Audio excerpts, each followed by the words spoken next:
Bonjour à tous et bienvenue sur la chaîne Wrestling Love. On se retrouve aujourd'hui pour une toute nouvelle vidéo. Alors dans cette nouvelle vidéo on va parler d'DDT, puisqu'on va donc évoquer dans cette vidéo leur dernier show. Alors c'était le show Dramatic Dreams Volume 8 Locking Gate Fortune. Alors du coup personnellement, alors il n'y avait pas de match de championnat par rapport à ce show, mais personnellement j'étais quand même vraiment hype par la carte de show, sachant que on figurait notamment en main event Konosuke Takeshita et Yuki Ueno contre Naomi Yoshimura et Shigehiro Irie, donc vous comprenez pourquoi j'étais hype notamment.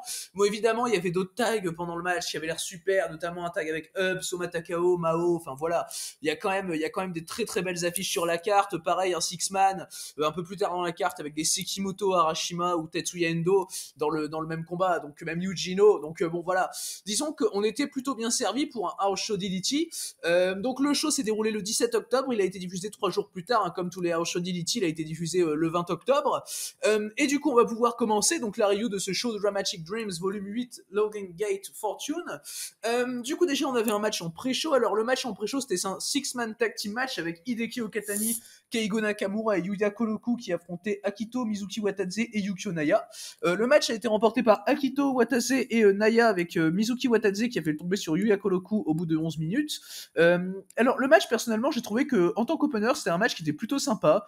Franchement le match a bien fait son taf, on a eu des bons échanges avec à peu près tout le monde. Akito il a bien fait son taf, j'ai trouvé. Surtout je dirais que c'est Akito quand même mon MVP du match. Les échanges entre lui et Hideki Okatani étaient toujours assez cool. Les échanges Koroku Watadze aussi j'ai personnellement bien aimé. C'était plutôt sympa à voir. De toute façon dans sa globalité le match est vraiment sympa. C'est un match qui fait très bien le taf en opener. Après c'est peut-être un petit peu trop long pour ce que c'est, voilà. Pour peut-être un match de pré-show fallait peut-être le faire durer 3 ou 4 minutes de moins, mais voilà, à part ça franchement on est sur un match qui est plutôt intéressant. Mizuki Watadze qui prend la victoire, personnellement je trouve ça assez cool. Il est revenu il y a pas longtemps de blessure, il a pas spécialement pris de victoire. Je pense même pas qu'il avait pris de victoire avant ça depuis son retour de blessure. Donc voilà, ça fait plaisir pour Mizuki Watadze. Et donc voilà, un match qui était globalement intéressant, mais pas spécialement rattrapé. Du coup voilà, donc par rapport à ce match auquel j'ai mis donc la note de 3,25, on va pouvoir désormais passer au deuxième match du show. Et du coup, à ce qui commençait la main card de ce show DDT. Du coup, ce match c'était un 4-way Tornado Tag Team match. Alors, on avait tout d'abord Kengo Takai et Yasu Urano. Ensuite, nous avions Antonio Honda et Trans-Am Hiroshi. Ensuite, nous avions pour Disaster Box donc Kazuki Hirata et Toru Owashi. Et la dernière équipe était l'équipe de Pheromones, donc Dancho Kujino et Yuki Ino. Sachant qu'on rappelle qu'il y a également Yumeito Imanari dans le clan. Le match a duré 12 minutes. Victoire de Kengo Takai et de Yasu Urano, pardon. Ce qui m'a quand même pas mal surpris personnellement. C'était l'équipe que je m'attendais le moins à voir gagner. C'est l'équipe qui a finalement le moins à voir avec DDT, quoi. Donc ça m'a quand même un peu surpris. Bon, même si Yasu Urano fait des shows DDT quelquefois, bon c'est pas souvent mais quelquefois quand même. Mais le match était sympa, le match était clairement voilà tout ce qu'on peut attendre d'un match avec des Ino, des Owashi ou encore des Antonio Honda. C'est quand même qu'on a pas mal de comédie évidemment, surtout avec Danchoku Dino et Yuki Ino évidemment qui vont profiter du moindre instant pour faire des trucs un peu salaces. Voilà, on est sur le gimmick de Danchoku Dino. Mais clairement voilà, on est sur un match qui est dans la globalité très sympa, qui est très cool à voir, voilà. Tu vois défiler toujours les matchs sérieux, puis là t'as ça, c'est une bonne vibe, voilà. Le match c'est vraiment une bonne vibe pour ceux qui aiment la comédie DDT évidemment, c'est à rattraper, mais bon, ça va pas plus loin qu'un 3,25, mais c'est tellement fun que voilà, ça fait juste plaisir de voir ce genre de match. On a Antonio Honda qui à un moment, voilà, va commencer à parler, et va essayer de mettre des pichenettes dans les yeux de ses adversaires. Enfin voilà, c'est Antonio Honda fait du Antonio Honda. Finalement, tout le monde voilà fait ses petits trucs habituels, voilà. Il y a un moment vers le début du match où Trans-Am Hiroshi va essayer de mettre Dancho Kujino, Toru Owashi en statue sur le ring et il va se mettre en position de statue avec eux. Ça aussi c'était un moment assez fun dans le match. Voilà, on a quand même quelques segments qui déconnent, tu vois.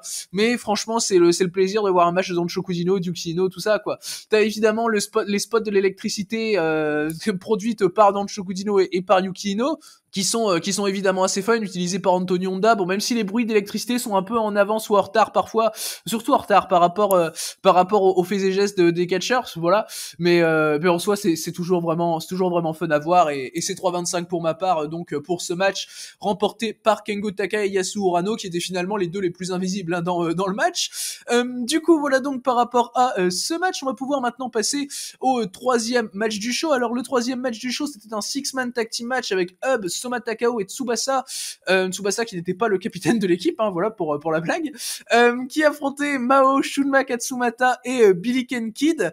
Le match ça dure un peu plus de 12 minutes, victoire de Hub, Soma Takao et Tsubasa, c'est Hub qui prend la victoire sur Billy Ken Kid. Le match était hyper sympa, franchement, voilà, déjà c'est un match de Hub, donc c'est forcément très sympa. Personnellement, le match, je lui ai mis 3,25 et j'étais pas loin du 3,5. Franchement, on a des super échanges, notamment avec Soma Takao et Mao. Les mecs sont vraiment super. Mao, il joue super bien son rôle comme d'habitude, il a un très bon selling. Avec Hub, évidemment, ça fonctionne très très bien. Hub, de toute façon, faudrait déjà trouver un catcher avec qui il fonctionne pas le mec, parce que le mec est absolument génial. Hub, du peu de fois que je l'ai vu, le mec fait que des bonnes perfs, c'est assez dingue. Et franchement, ouais, c'est un match qui est hyper agréable à voir encore une fois, qui est peut-être un peu trop long pour sa place dans la carte, voilà. Mais sur du 12-13 minutes, franchement, ça fait hyper bien le taf. C'est ouais un match qui est vraiment agréable. Une bonne performance par tout le monde. Mao, le mec, c'est le futur de DDT, je le dis très clairement. Et voilà, il a des bonnes combinaisons avec Shunma Katsumata. Les deux mecs font un très bon taf. Voilà, pour ma part, c'est voilà, le match est une réussite. Clairement, j'ai mis 3,25. J'étais pas loin du 3,5. J'aurais pu mettre 3,5. J'ai peut-être été un poil sévère, mais voilà, ça reste un match qui est intéressant à mes yeux. Du coup, voilà donc par rapport à ce match donc remporté par Hub, Soma Takao et Tsubasa. On va maintenant pouvoir passer au quatrième match de la carte. Alors le quatrième match de la carte, c'était un 2 contre 2 avec d'un côté Chris Brooks et Masahiro Takanashi, donc CDK, équipe qui est quelquefois ensemble à la Gato Move, qui affrontait Daisuke Sasaki et MG Paul. MG Paul qui est le nouveau nom de Matt Poly dans la création du nouveau clan de Daisuke Sasaki, donc Damnation 80, après le disband de Damnation. Donc bon voilà, c'est à voir où ça va mener, mais du coup pour l'instant le nouveau nom de Matt Poly c'est MG Paul. Du coup, le match a duré un peu plus de 10 minutes, victoire de Sasaki et de MG Paul. J'ai trouvé le résultat assez logique personnellement.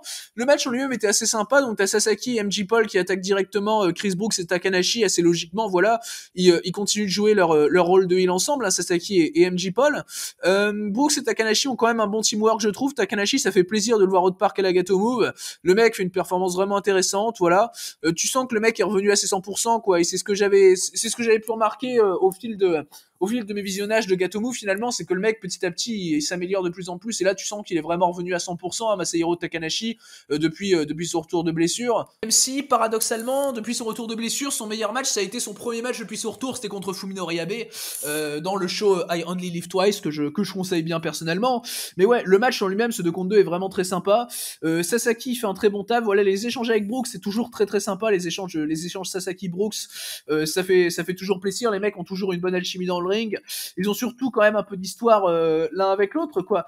Sasaki et Chris Brooks, puisqu'on rappelle que Sasaki Chris Brooks a déjà eu lieu plusieurs fois, dont une fois quand Chris Brooks a pris le titre de Sasaki. Chris Brooks en fait était champion inaugural Universal, Sasaki lui prend et Brooks lui reprend.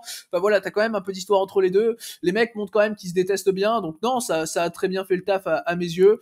Voilà, c'était pas trop long, non, c'était plutôt agréable. Donc victoire de Sasaki et de MG Paul dans ce match auquel j'ai mis donc également la note de 3,25, note que je mets souvent, hein, si vous me connaissez. Du coup, on va pouvoir maintenant passer au prochain match de la carte. Alors le prochain match, c'était un 6-man tag team match que j'attendais beaucoup personnellement, puisqu'on avait alors déjà la moins bonne équipe, c'était Kazusa Daiguchi, Tetsuya Endo et Kazuaki Miyara. Kazuaki Miyara qu'on a pu voir cette année chez All Japan par exemple.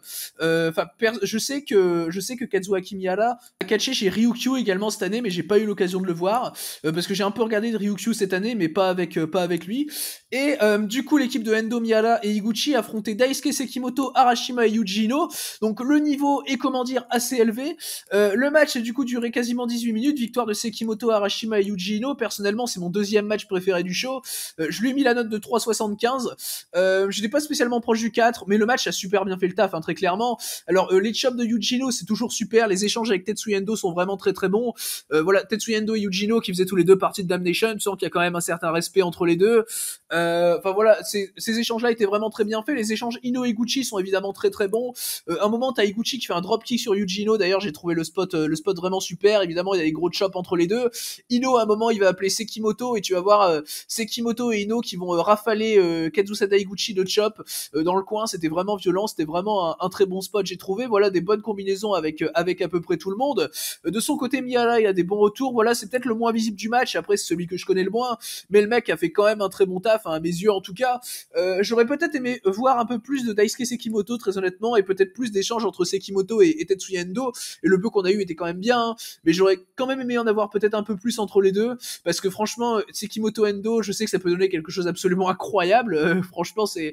Et il y a des doutes sur le fait que ça se fasse pas d'ailleurs, vu les deux catcheurs. Mais ouais, après les très bons échanges également étaient entre Arashima et Kazusada Higuchi, notamment vers la fin. Voilà, t'as quand même pas mal de bons contres, notamment à un moment Higuchi qui compte le finisher d'Arashima. Bon, finalement, Arashima va quand même réussir à le battre. Mais voilà, c'était vraiment très bien fait dans son ensemble. Voilà, des gros moves bien strong de la part que ce soit des Higuchi, des Ino. Enfin voilà, les mecs gèrent très très bien. Tetsuya Endo est toujours très fluide. Voilà, et les autres mecs, évidemment, que j'ai pas cités, du coup Miyara et Arashima, sont super également. Enfin, non, franchement, c'est un match qui fait plus que très bien son taf. Voilà, pour un Osho DDT, franchement, le niveau est vraiment haut. Après, bon, vu la carte du Osho DDT en question, on est sur un Osho assez prestigieux quand même, parce que franchement, la carte est hyper hypante pour un Osho DDT, et c'est d'ailleurs pour ça que j'en fais la review spécialement, parce que bah, voilà quoi, déjà vu le niveau de la carte, je me suis dit bon, là on peut parler, mais non, clairement, en tout cas, très bon match, donc remporté par Sekimoto, Arashima et Yujino, auquel j'ai donc mis la note de 3,75. On va pouvoir désormais passer au prochain match du show. Alors le prochain match du show, c'était un tag team match avec d'un côté Inaba no Buffalo et Magnitude Kishiwada qui affrontaient donc Junretsu, donc Jun Akiyama et Yusuke Okada. Le match a duré un peu plus de 15 minutes, victoire d'Akiyama et d'Okada, hein, plutôt logique, sachant que les deux mecs sont très réguliers chez DDT, contrairement à leurs adversaires, donc Kishiwada et Inaba no Buffalo. Magnitude Kishiwada, qui on rappelle a fait pas mal de Dragon Gate dans sa carrière, et c'est pour ça que je le connais pas mal quand même, mais ça faisait quand même pas mal de temps que je l'avais pas vu catcher personnellement. Mais du coup, ouais, le match était plutôt sympa. Voilà, on a des bons échanges entre Jun Akiyama et Inaba no Buffalo. Inaba no Buffalo qui a un acting assez intéressant. Voilà, même ses échanges avec Yusuke Okada étaient plutôt sympas. Non, franchement, Yusuke Okada, de toute façon, le mec est en train de très bien progresser, hein, aux côtés de Jun Akiyama, et plus généralement depuis qu'il a rejoint DDT. De toute façon, il a quasiment été toujours aux côtés de Jun Akiyama. Là, il a rejoint récemment officiellement Junretsu, même s'il y était avant moins officiellement. Enfin voilà, le mec fait très très bien son taf, et tous les échanges qu'il peut avoir dans le match sont vraiment intéressants. Akiyama est bien strong, bien Steve, voilà, il met des bons strikes. Enfin voilà, c'est globalement exactement ce que j'attendais. J'ai mis 3,25 personnellement. Voilà, il y a rien à dire de mauvais sur le match, il y a pas grand chose à dire d'excellent non plus, mais le match fait juste bien son taf pour où il est dans la carte et pour le type de show dans lequel il est. Donc voilà, moi personnellement, j'ai vraiment rien à dire de négatif. Donc et le booking était le bon à mes yeux, donc faire gagner Akiyama et Okada. D'ailleurs, le contraire, je l'aurais trouvé vraiment bizarre. Du coup, voilà donc par rapport à ce match, on va pouvoir désormais passer au pré-main event donc de ce show DDT Dramatic Dreams Volume 8. Du coup, le pré-main event, c'était un contrat qui me faisait quand même un peu peur. C'était Kikutaro qui affrontait Kishinbo Kamen. Et là, vous comprenez quand même pourquoi ça me faisait un peu peur. Alors, bien que j'aime bien la comédie DDT, on est quand même sur un match de Kikutaro. Et Kikutaro, c'est quand même quelqu'un que je trouve généralement assez gênant. Kishinbo Kamen, le peu que j'ai vu, j'ai pas aimé spécialement. Après, bon, il y a quand même, on rappelle, un match contre Izanagi chez All Japan. Donc, évidemment, là, c'est tout de suite plus compliqué parce que bah, c'est pas de la faute d'Izanagi, hein, pour le coup. Bon, vous savez, j'aime pas trop Izanagi, mais c'est pas de la faute d'Izanagi. C'est juste que, bah, un match de ce type-là chez All Japan, à mes yeux, comme j'avais dit dans ma review, je pense que j'avais fait une review, bah, non, pour moi, c'est absolument pas bon. Et voilà, Kikutaro et Kishinbo Kamen ont fait de la bonne comédie, voilà, typique de DDT pour le coup. On n'a pas eu de spot trop gênant entre les deux, ça allait. Il y a quelques spots avec l'arbitre, donc qui était Matsui évidemment, qui m'ont fait pas mal rire, comme à un moment Kishinbo Kamen qui tente un tomber sur Kikutaro, et l'arbitre qui est obligé d'avoir un certain selling de ses parties pour des coups précédents, voilà, à cause de Kikutaro et de Kishinbo Kamen, et du coup l'arbitre peut pas compter jusque 3, enfin ça m'a quand même bien fait marrer. Au final, Kikutaro réussit à remporter le match sur soumission. Le match a quand même duré quasiment 17 minutes, hein. Donc voilà, on a quand même eu un assez long match, contrairement à ce que j'attendrais entre Kikutaro et Kishinbo Kamen. D'ailleurs, j'ai quand même trouvé que c'était le moins bon match du show, mais même à ça, j'ai quand même réussi à mettre 3, parce qu'on est clairement pas sur un mauvais match, hein. Voilà, les mecs ont quand même rendu le match vraiment cool à voir. Voilà, j'ai bien profité personnellement du match, même si évidemment il y avait rien de vraiment hyper transcendant, tu vois, entre les deux. Bon, ils ont quand même une alchimie, hein, Kikutaro et Kishinbo Kamen, c'est pas négligeable. Mais bon voilà, j'étais pas le plus intéressé par le match. Après, on est quand même sur un bon match comédie. Cela dit, peut-être un peu trop long, voilà, mais qui fait bien son taf à mes yeux. Du coup, voilà donc par rapport à ce match donc remporté par Kikutaro. Et on va donc pouvoir passer désormais au main event de ce show DDT. Main event qui était évidemment le match qui m'a hypé le plus du show et d'assez loin d'ailleurs, malgré la présence du 3 contre 3 de Sekimoto que j'ai évoqué juste avant. Du coup, le main event c'était donc un tag team match avec d'un côté Konosuke Takeshita et Yuki Ueno, donc qui représentaient Sona Kamina, et qui affrontaient donc Naomi Yoshimura et Shigeru Irie. Donc là on était très clairement sur un dream match, hein, un match que j'avais extrêmement envie de voir à titre personnel, parce que bah Irie, le peu de fois qu'on peut le voir chez DDT, bah je trouve ça juste absolument génial, personnellement chez Shigeru Irie. Et enfin voilà, tu vois ce qu'on a pu voir chez DDT cette année d'Irie, bah franchement ça a toujours été vachement intéressant. Il y a également un match qui avait été fait l'année dernière là aussi dans un Dramatic Dreams avec Higuchi et Sakaguchi contre Tanaka et Rie, qui était absolument génial. Enfin voilà quoi, tu sens que le mec fait une super perf dans le match d'ailleurs, et comme toujours, et les mecs à côté font également une super perf. Enfin ça me paraît assez logique. Le match a donc duré 26 minutes pour une victoire de Konosuke Takeshita et Yuki Ueno. C'est Yuki Ueno qui est arrivé à faire le tomber sur Naomi Yoshimura, ce que j'ai personnellement vraiment beaucoup aimé, parce que Takeshita qui fait le tomber sur Yoshimura, j'aurais trouvé ça un peu inutile personnellement, vu que Yoshimura avec l'aide d'Arashima, a réussi à prendre les titres tag justement à Katsumata et Konosuke Takeshita. Donc voilà, fallait pas qu'il y ait une revanche où Takeshita pine Yoshimura, ça aurait à mes yeux servi quand même un peu à rien, surtout dans l'idée du match tag qui élève quand même pas mal Naomi Yoshimura. Mais là, Ueno et Yoshimura, bah c'est des anciens partenaires par équipe, et les mecs à chaque échange qu'ils vont avoir l'un contre l'autre, bah les mecs vont littéralement tout donner quoi. Surtout Yuki Ueno qui a été un babyface absolument incroyable dans le match, que ce soit de par ses échanges avec Naomi Yoshimura ou avec Shigeru Irie d'ailleurs. Le mec va tout donner, à un moment il va même essayer de les avoir à deux, où t'as Irie qui est sur le tablier qui va se faire frapper par Ueno, et Yoshimura qui est dans le ring qui va également se faire frapper par Ueno. Finalement Yoshimura va revenir assez facilement, mais Ueno, tu sens qu'il met un fighting spirit, une certaine intensité dans le match qui est assez hors du commun je trouve. Et Yuki Ueno, de toute façon il est clairement parti pour être un des meilleurs catcheurs au monde d'ici quelques années, et à mes yeux il peut déjà légitimement en faire partie, hein, de la liste des meilleurs catcheurs au monde, Yuki Ueno. Donc voilà quoi, le mec est quand même absolument incroyable, son teamwork avec Konosuke Takeshita est super, il y a des moments où les mecs vont s'aider pour revenir dans le match et tout. Enfin, tu sens que clairement il y a une vraie équipe entre les deux, contrairement à Irie et Naomi Yoshimura, ce qui est pour le coup logique en termes de construction de match, en termes de booking, en termes d'écriture. Et non, mais Yuki Ueno, quand tu dis que le mec a que 26 ans, c'est quand même assez taré, parce que bah le mec est littéralement déjà dans les meilleurs catcheurs du monde quoi. Et le mec va faire plusieurs des meilleurs matchs, voilà, les meilleurs matchs des prochaines années. Donc bon voilà, Ueno, tu le sens sur sa perf d'ailleurs que le mec a un talent hors du commun, et c'est pour moi celui qui ressort le plus du match d'ailleurs, et c'est pour ça que je parle beaucoup de lui finalement, parce que c'est clairement celui qui ressort le plus du match à mes yeux, Yuki Ueno. Enfin à la fin, quand il va faire son moonsault pour battre Yoshimura, justement parce qu'il le bat avec son moonsault après avoir résisté à un enchaînement entre Irie et Yoshimura qui était hyper violent, où t'as notamment une lariat de Yoshimura qui fait tomber limite Ueno sur la nuque, enfin, qui était hyper violente, Irie aussi, mais une énorme lariat.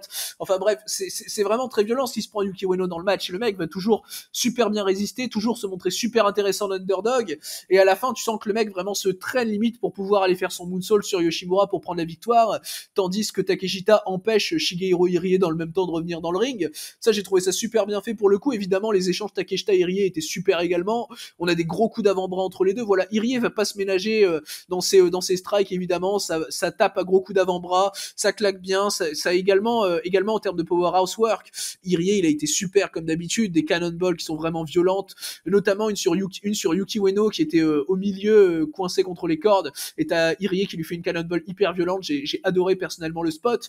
Yoshimura de son côté va être un super bon powerhouse également. Il fait une prise de judo à un moment sur Takeshita qui est incroyable, qui est d'une rapidité assez déroutante, qu'il avait faite d'ailleurs déjà sur Takeshita durant le show Get Alive, durant leur match de championnat tag, et la prise de judo de Yoshimura comme ça, elle est absolument magnifique. Et enfin voilà, ce match personnellement je lui ai mis 4, j'étais quand même pas mal obligé de lui mettre 4, parce que bah voilà quoi, le match est juste excellent de bout en bout. Après, il y a pas le plus grand des storytelling non plus, même si on a pas mal évidemment, notamment entre Naomi Yoshimura et Yuki Ueno, également un peu entre Yoshimura et Takeshita, vu que Yoshimura vient de lui prendre des titres tag, mais il y a pas non plus la masse de storytelling dans le match. On reste sur un main event de house show très glorifié quand même, mais voilà, mais le match fait super bien son taf, et je peux pas mettre autre chose que 4 personnellement. D'ailleurs, j'ai failli mettre 4,25 sur la fin, je me suis dit ouais, parce que Ueno a quand même pin Yoshimura, c'était quand même assez symbolique par rapport au match, mais je suis resté sur le 4. Après, voilà, excellent match, à conseiller évidemment, et au vu de l'affiche, c'est pas spécialement étonnant de voir le niveau que ça a. Du coup, voilà donc par rapport à ce main event, donc remporté par Konosuke Takeshita et Yuki Ueno. Du coup, c'est ce qui conclut donc ce show. Alors par rapport au show dans l'ensemble, personnellement, j'ai trouvé le show vraiment très très bon. Hein, voilà, pour un house show DDT, on est clairement sur du très très bon. Voilà, franchement, le show, j'ai rien à redire dessus. Personnellement, il n'y a pas un point noir spécialement. Le moins bon match, c'est Kushinbo Kamel contre Kikutaro, et j'ai quand même bien aimé, tu vois. Donc non, très clairement, on est sur un show qui est hyper solide de bout en bout. Il y a deux matchs qui se détachent à mes yeux très clairement. C'est le Six-Man avec Sekimoto à peu près au milieu de show, et le main event qui a conseillé assez fortement à mes yeux Takeshita et Ueno contre Yoshimura et Rie. Mais si vous pouvez regarder tout le show, c'est un plaisir produit par DDT. On n'est même pas sur un gros show, et là vous voyez le niveau que peut avoir DDT réellement sur un show qui est même pas spécialement important dans sa carte. Du coup, voilà donc, c'est ce qui conclut donc cette review du show DDT Dramatic Dreams Volume 8, Laughing Gate Fortune.